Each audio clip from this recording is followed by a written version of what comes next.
हमारे पास कोबरा सांप का जहर है। सद्गुरु से मिलिए, वह काले नाग का जहर पीने जा रहे हैं। आप शायद सोच रहे होंगे, सद्गुरु ऐसा जोखिम क्यों उठा रहे हैं। खैर, वीडियो को अंत तक देखें और आपको पता चल जाएगा कि यह खतरनाक है या नहीं। ऐसा माना जाता है कि धरती पर जहरीले सांपों की केवल 600 प्रजातियां हैं। हालांकि ज्यादा गैर जहरीले सांप हैं। 220 से 380 लोग हर दिन सांप के काटने से मरते हैं। मुख्य रूप से चिकित्सा देखभाल की कमी और जहर की ताकत के कारण रॉयल कोबरा के जहर की 7 मिलीलीटर मात्रा एक व्यक्ति को मारने के लिए पर्याप्त है। यह विश्वास करना काफी मुश्किल है कि जहर की एक छोटी सी बूंद आपको मार सकती है।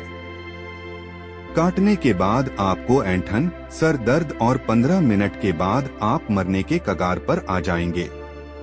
यह सबसे जहरीला जमीनी सांप है। इसका जहर कोबरा के जहर से 180 गुना ज्यादा जहरीला होता है। एक टाइपन सांप अपने जहर से 100 लोगों या 2,50,000 चूहों को मार सकता है। बेचारे चूहे पर जहर काफी सरलता से काम करता है। हीमोटॉक्सिन, जो कि टाइपन सांप के जहर में होता है, खून के जमने में बाधा डालता है। आपको खून बहना शुरू हो जाता है, लेकिन यह प्रक्रिया बंद नहीं होती क्योंकि आपका खून जेली जैसा हो जाता है। इसका सिर्फ एक ही संभावित नतीजा है, एक त्वरित और दर्दनाक मौत। हालांकि सांप का जहर आपको परेशानी पहुंचाने के लिए आपके खून में जाना जरूरी नहीं है। कुछ प्रकार के सांप आप पर थूक सकते हैं और यह पहली नजर में जितना लगता है उससे कहीं ज्यादा खतरनाक है। एक काला कोबरा 3 मीटर की दूरी पर भी लक्ष्य को भेद सकता है। यानी आपको शायद यह एहसास भी न हो कि कोई चीज आपको धमका रही है और आपके चेहरे पर थूका जा सकता है। अच्छी खबर यह है कि हालांकि कोबरा का जहर जहरीला होता है, लेकिन यह सिर्फ छाले और सूजन पैदा करता है, कोई गंभीर बात नहीं। यह कुछ समय के लिए दर्द देगा, लेकिन बस इतना ही, बस इसे खरोंचने की कोशिश न करें। अगर काले कोबरा का जहर आपकी आंखों में चला जाए तो यह आपको अंधा कर सकता है, हमेशा के लिए। अगर आप एक निश्चित समय के भीतर आंख को साफ नहीं करवाते तो आपकी मौत हो जाएगी। अब आप निक फ्यूरी हैं, केवल 2 आंखों के पैच के साथ। यह सब देखते हुए ऐसा लग सकता है कि सांप को खाद्य श्रृंखला में सबसे ऊपर होना चाहिए। जब आप किसी को त्वरित, दर्दनाक तरीके से मार सकते हैं तो यह अकेले आपको काफी अच्छा बनाता है। लेकिन जहरीले सांपों से भी ज्यादा अच्छे जीव हैं। उदाहरण के लिए हनी बेजर। यह अविश्वसनीय जानवर किसी भी चीज की परवाह नहीं करता है। अगर वह भूखा है तो वह खाता है, अगर वह किसी पर हमला करना चाहता है तो वह हमला करता है, और इससे कोई फर्क नहीं पड़ता कि आप एक छोटे बेजर हैं और आपका प्रतिद्वंद्वी शेर या घोड़ा है। हनी बेजर के आहार में मुख्य उत्पाद सांप हैं, और इस उद्देश्य के लिए प्रकृति ने हनी बेजर को सांप के जहर से प्रतिरक्षा दी है। दुर्भाग्य से मनुष्य प्रतिरक्षित नहीं है, लेकिन सद्गुरु हनी बेजर नहीं है। कम से कम वह हनी बेजर की तरह तो नहीं दिखते हैं। उसे कुछ क्यों नहीं हुआ? बस उसे देखो, ऐसा लगता है कि वह सांप का जहर पी रहा है। ऐसा करना बिल्कुल सामान्य बात है। अगर आप इसके बारे में सोचते हैं तो आप समझ सकते हैं कि वास्तव में यह इतना असामान्य नहीं है। आपने शायद फिल्मों में देखा होगा कि कैसे लोग किसी के घाव से जहर चूसते हैं और जहर से पीड़ित नहीं होते हैं। लेकिन क्यों? वास्तव में सांप का जहर मुंह में जाने के बाद लोगों को नहीं मारता है, क्योंकि यह मुख्य रूप से प्रोटीन से बना होता है। यानी प्रोटीन पेट में जाता है और पाचन के लिए अच्छा है। इसे स्वस्थ भोजन कहना मुश्किल है, लेकिन यह इतना बुरा भी नहीं है। हालांकि इसका मतलब यह नहीं है कि आपको बिना किसी चिंता के सांप का जहर पीना चाहिए। वास्तव में आपको ऐसा नहीं करना चाहिए। व्यक्ति के पेट या मुंह में घाव हो सकते हैं जिसके बारे में उसे पता नहीं है। ये छोटे छोटे घाव जहर को अदृश्य रूप से रक्त में प्रवेश करने देते हैं और दौरा पड़ना, पक्षाघात और एक त्वरित लेकिन दर्दनाक मौत का कारण बनते हैं। आप कभी नहीं जानते कि आप इस तरह के प्रयोग से बच पाएंगे या नहीं। रुकिए, तो अंतिम उत्तर क्या है? क्या आप सांप के काटने से जहर चूस सकते हैं या नहीं?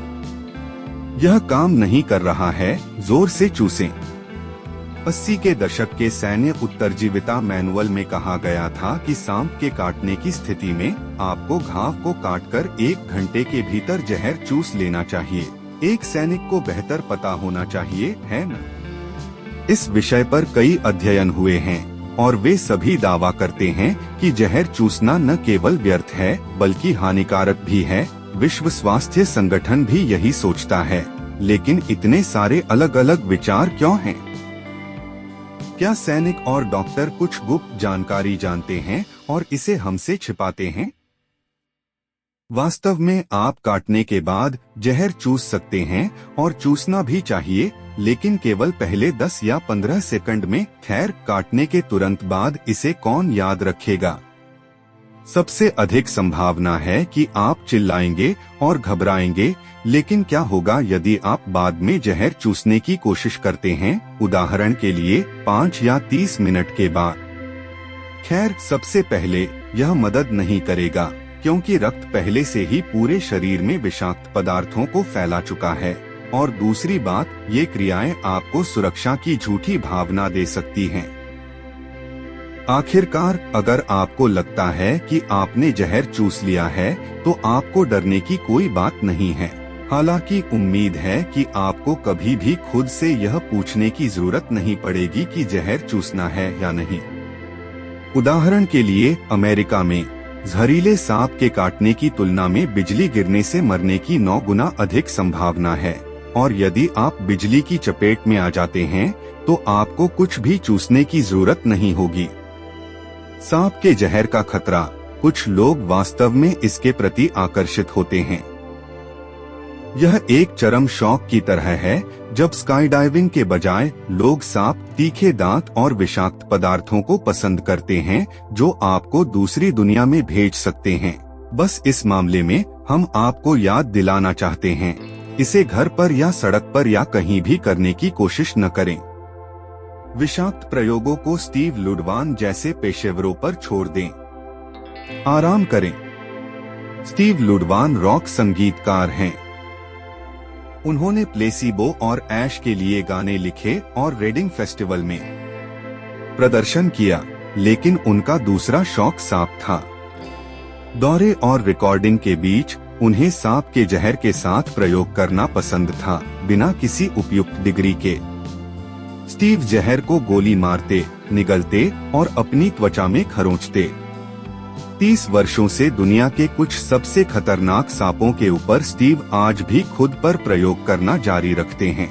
उन्होंने पहली बार अक्टूबर 1988 में ऐसा किया था और तब भी उन्हें सांप बहुत पसंद थे। स्टीव को वाइपर से लेकर कोबरा तक अलग अलग सांपों ने काटा था और एक बार उन्होंने लगभग अपना हाथ खो दिया था और विषाक्त पदार्थों के ओवरडोज के बाद उन्हें अस्पताल में भर्ती होना पड़ा था। लेकिन फिर उन्हें होश आया और उन्होंने ऐसा करना जारी रखा। स्टीव को यकीन है कि पिछले कुछ सालों में उसके शरीर ने सबसे खतरनाक जहरों के प्रति प्रतिरोधक क्षमता विकसित कर ली है और जो हो रहा था उसका आनंद लेने लगा है। दर्द और एड्रेनालाइन का संयोजन उसे खुशी देता है, और ईमानदारी से कहें तो यह बहुत सामान्य नहीं है। यह लगभग ऐसा है जैसे वह नशे का आदी हो। लेकिन स्टीव का जहर के प्रति जुनून बेकार नहीं है। इसके विपरीत वह भविष्य में लोगों की वाकई मदद कर सकता है। कोपेनहेगन के वैज्ञानिक पहले से ही उसके खून में एंटीबॉडी का अध्ययन कर रहे हैं ताकि अधिक प्रभावी एंटीडोट्स विकसित किए जा सकें। आमतौर पर एंटीडोट्स घोड़ों का उपयोग करके विकसित किए जाते हैं और उनमें से कई घोड़े इस प्रक्रिया में मर जाते हैं। बेशक यह भयानक है, लेकिन पिछले 100 सालों से दवा इसी तरह काम कर रही है। स्टीव का मानना है कि वह चीजों को बदल सकता है और वह मदद करने के लिए हर तरह की चीजें करने के लिए तैयार है। इसलिए अगर आप अभी भी देख रहे हैं तो शायद आप अब सांप के करीब नहीं जाना चाहेंगे। यह बहुत खतरनाक और डरावना है ना? इससे पहले कि आप कुछ समझ पाएं, वे आपको काट लेंगे या आप पर जहर उगल देंगे, जिससे आपको भयानक पीड़ा होगी। अच्छा नहीं लगता है ना? खैर, अगर आप तय करते हैं कि सांपों से जितना हो सके दूर रहना है, तो आपको इस द्वीप से भी दूर रहना चाहिए। हमें तुरंत यह बताना चाहिए कि आप ब्राजील के साओ पाउलो राज्य के तट से 33 किलोमीटर दूर स्थित एलाडे केमाडा ग्रांडे की यात्रा नहीं कर सकते, भले ही आप वहां जाना चाहें और अपने सबसे गहरे डर का सामना करना चाहें, आप ऐसा नहीं कर पाएंगे। यह चट्टानों और वर्षावनों वाला एक सामान्य द्वीप जैसा लग सकता है, लेकिन यह बहुत ही दुर्लभ वाइपर का घर है। आमतौर पर गोल्डन लांसहेड के रूप में जाना जाता है और इस जगह पर उनमें से हजारों हैं। किनारे पर पैर रखने के बाद आप लगभग हर 10 से 15 मिनट में सांपों को देखेंगे, कभी कभी अधिक बार, कभी कभी आप उन्हें समूहों में देखेंगे। जैसा कि आप देख सकते हैं, यह फिडियोफोबिया या सांपों के असामान्य डर वाले व्यक्ति के लिए दुःस्वप्न होगा और गोल्डन लैंडहेड भयावह है। न केवल सिद्धांत में, वे एक बार के काटने से किसी व्यक्ति को मार सकते हैं। कई किंवदंतियां हैं जो बताती हैं कि द्वीप पर सांप कैसे दिखाई दिए। एक कहानी के अनुसार एक बार समुद्री डाकू अपनी लूट को छिपाने के लिए चट्टानों के बीच जगह की तलाश में द्वीप पर उतरे, लेकिन वे अपने खजाने को आसानी से छोड़ने के लिए तैयार नहीं थे। इसलिए समुद्री डाकुओं ने अपने सोने को अजनबियों से बचाने के लिए द्वीप पर कुछ सांप छोड़ दिए, लेकिन अंत में सांपों ने पूरे द्वीप को ढक लिया। एक अन्य किंवदंती द्वीप के लाइट हाउस कीपर और उसके परिवार की कहानी बताती है। जब लोग गहरी नींद में थे, तब कई सांप खिड़कियों के माध्यम से उनके कमरे में चढ़ गए। भयभीत लाइट हाउस कीपर और उनके रिश्तेदार डर के मारे निकटतम जंगल में भाग गए, लेकिन सांपों ने उन पर हमला कर दिया। वे सभी उस रात भयानक पीड़ा में मर गए। बाद में सेना उस द्वीप पर पहुंची और उनके शव को लाया गया। तथ्य यह है कि दुनिया का सबसे दुर्लभ और सबसे जहरीला सांप समुद्र के स्तर में वृद्धि होने पर द्वीप पर फंस गया था। सांपों ने जल्दी से अपने नए निवास स्थान के अनुकूल खुद को ढाल लिया और तेजी से बढ़ना शुरू कर दिया, जब तक कि उन्होंने सभी स्थानों पर कब्जा नहीं कर लिया। आज द्वीप पर लगभग 40 या उससे ज्यादा घातक सांप पाए जाते हैं। उनके जहर से किडनी फेलियर, मांसपेशियों के ऊतकों का परिगलन, मस्तिष्क की चोट और आंतरिक रक्तस्राव सहित विभिन्न लक्षण उत्पन्न होते हैं, जो एक परेशान करने वाली संभावना है। ब्राजील की नौसेना ने 1920 के दशक में लोगों को वहां जाने से मना कर दिया था। केवल सेना और कुछ वैज्ञानिक ही वहां पहुंच सकते हैं, जिन्हें विशेष अनुमति मिली है। तो क्या सांप का जहर पीने से कोई व्यक्ति मर सकता है? नहीं, लेकिन अगर उन्हें कुछ आंतरिक घाव हैं, तो हाँ, सांपों से दूर रहना बेहतर है। और आप जानते हैं कि आपको क्या करना चाहिए। हमारे वीडियो को लाइक करें और चैनल को सब्सक्राइब करें।